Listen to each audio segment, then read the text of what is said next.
Menindaklanjuti laporan warga Satuan Polisi Pamung Praja Kota Palembang membongkar sebuah jembatan yang dibangun tanpa izin di atas aliran anak sungai di Jalan Sukorejo, Lorong Kunir, Kecamatan Ilir Timur 3.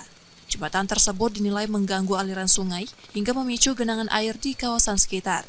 Sebulan sebelumnya, petugas telah membongkar bagian pagar jembatan. Kali ini pembongkaran dilakukan secara menyeluruh.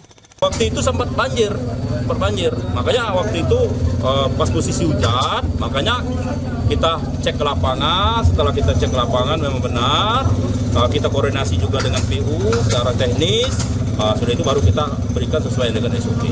Yang tidak ada izin tetap kita lakukan pembongkaran sesuai dengan prosedur yang ada seperti itu. Belum, tadi kita lakukan pembongkaran untuk sanksi pembongkaran. Nanti kalau memang ini kita akan lakukan di piring nanti. Kita akan ikut ke sidang justisi.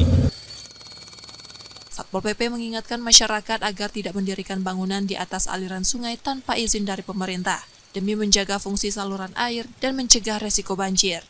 Nur Muhammad, Kompas TV, Palembang, Sumatera Selatan.